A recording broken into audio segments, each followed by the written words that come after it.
नमस्कार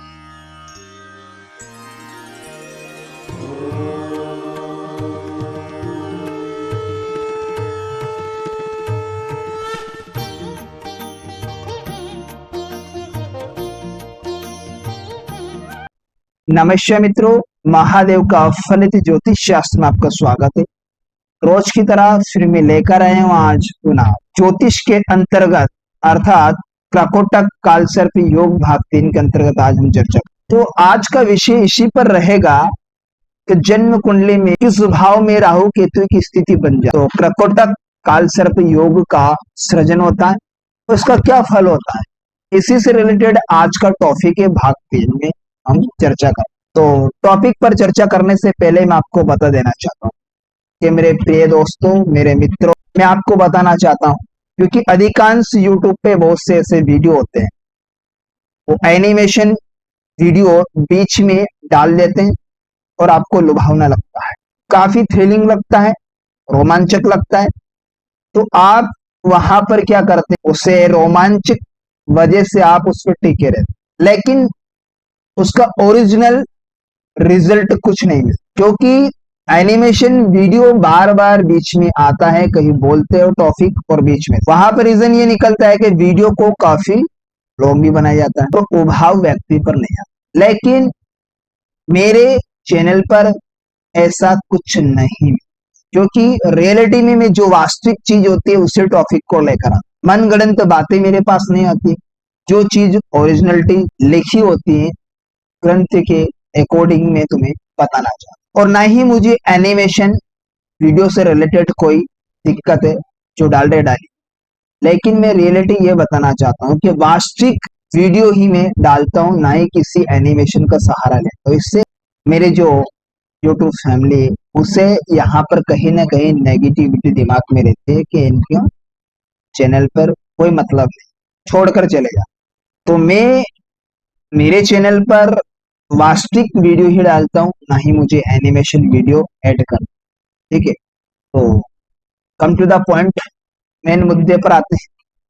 तो क्रकोटक काल सर्प योग का निर्माण किन ग्रहों से मिलकर होता है, कौन से भाव में राहु केतु की स्थिति बन जाती है, तो क्रकोटक काल सर्प योग का निर्माण। तो जैसे कि आप स्क्रीन पर देख पा रहेंगे, ये लाल किताब के अकॉर्डिंग में इस कुंडली को मानूंगा। यहाँ कर्क लगने की कुंडली आप दिखाई दे रहे हो, इसमें प्लेनेट निर्धारित। मान लीजिए कि 8th हाउस में केतु बैठा है और धन भाव में राहु। जरूर नहीं है कि 8th में केतु बैठे, वो सेकंड में भी जाकर बैठ सकता है। जरूर नहीं है सेकंड भाव में राहु बैठा है, वो 8th में जाकर बैठ सकता है। अब इन भावों के अंदर अगर बाकी शेष प्लेनेट आ जाए, कहने का मतलब राहु केतु के मध्य में शेष प्लेनेट आ जाते हैं, ये व्यक्ति की कुंडली में क्रकोटक काल सर्प योग का निर्माण हो जाता। तो उदाहरण के अनुसार हम एक कुंडली ले लेते हैं, ठीक है। अब 8th हाउस में यहाँ केतु बैठा है, इसके साथ में चंद्रमा को बैठा, माँ का कारक और शिक्षा का कारक भी चंद्रमा होता है, क्योंकि मनसो जात चंद्र और शिक्षा से रिलेटेड भी चंद्र का बहुत अच्छा होना व्यंजन। अब यहाँ पर केतु के साथ में चंद्रमा 8th हाउस में बैठ गया, लाभ में मंगल देव को बैठा दिया और साथ में बृहस्पति देव को मैंने 11वें घर में भी बैठा दिया, साथ मंगल के साथ लाभ के घर, इनकम के घर। अब इस भाव में मंगल बृहस्पति की युति बैठी। अब धन भाव में यहाँ पर जो प्लेनेट बैठे, शुक्र देवता बैठ गए, शुक्र देवता और शनि देवता और सूर्य देवता और बुध देवता।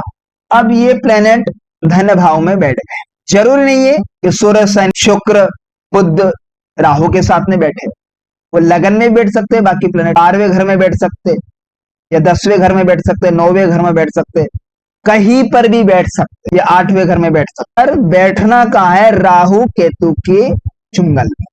राहु केतु से बाहर नहीं जाओ, इनके भावों से। जैसे कि धन भाव में यहां पर राहु बैठा है, 8वें घर में केतु, धन भाव से हम ठीक पिछले घरों में जाए हम राहु से, तो बैठना कहां पर चाहिए, राहु कहां बैठा है, दूसरे घर से, तो दूसरे घर से पिछले वाले घरों में हमें जाना है, अर्थात दूसरे घर से लगन में या 12वें में या 11वें में या 10वें में या 9वें घर में या 8वें घर, इन भावों के अंदर अंदर प्लेनेट होना चाहिए।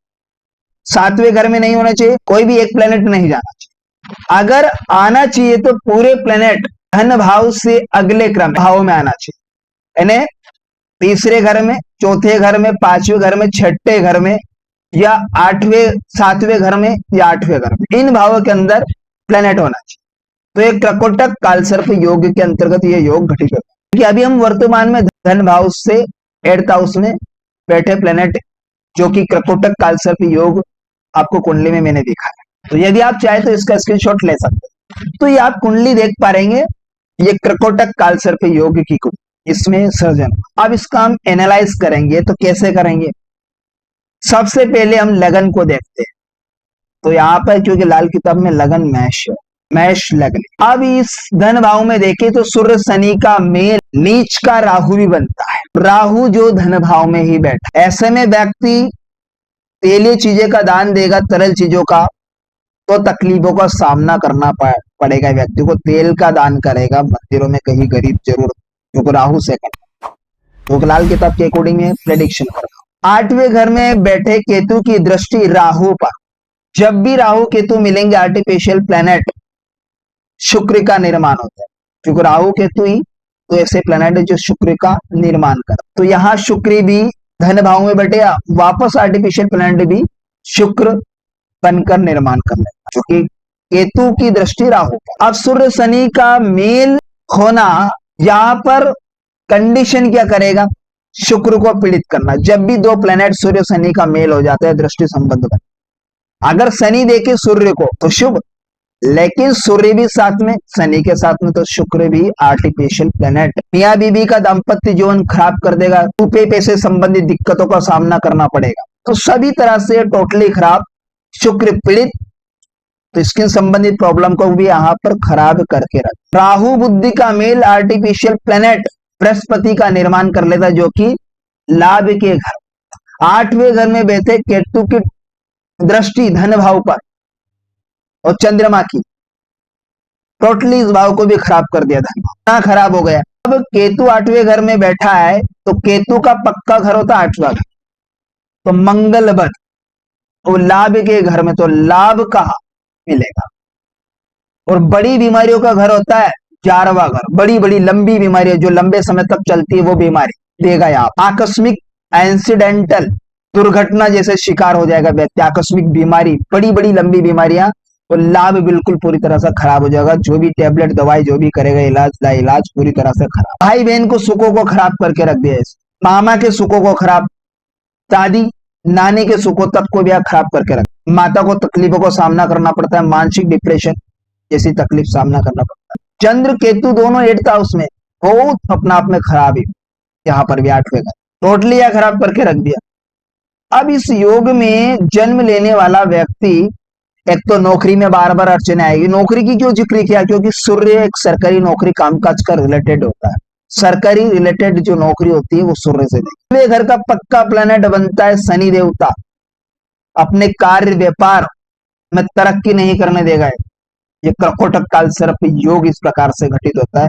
भाग्य पूरी तरह से साथ नहीं देगा, क्योंकि भाग्य के कारक प्लेनेट कौन बनता है? बृहस्पति, जो कि बुध राहु का मेल धन भाव में, तो अपने आप में आर्टिफिशियल प्लेनेट बृहस्पति का निर्माण कर। केतु 8वें घर में, 11वें घर में मंगल, तो दोनों शत्रु प्लेनेट है। केतु की कंडीशन को देखे तो मंगल बद्ध वैसे ही हो रहा। लाभ के कारक प्लेनेट भी कौन बनते हैं? बृहस्पति देव, वो टोटली खराब। भाग्य स्थान के प्लेनेट भी वो बृहस्पति बनते, वो भी खराब। तो यहां पर राहु बुद्धि के मेल ने बृहस्पति बनाया, और 8वें घर के मंगल के कारक प्लेनेट मंगल देवता बनते 8वें घर, मौत के घर, मृत्यु के घर। और लाभ के घर में केतु यहीं पर दुश्मन है, लाभ और लंबी बीमारी व्यक्ति को छोड़ेगी नहीं।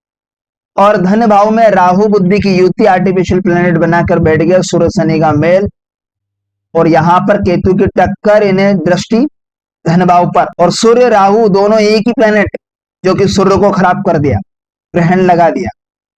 अब लगन को ग्रहण, मानसिक तनाव, चिड़चिड़ापन, ऐसी कंडीशन यहां पर बना दी, क्योंकि कारक प्लेनेट कहाँ के बनते? सूर्यदेव। लगन के सोच विचार, उग्र स्वभाव, मानसिक तनाव, वास्तु पूरी तरह से ठीक ठाक नहीं रहना, ये भी खराब करके रख दिया।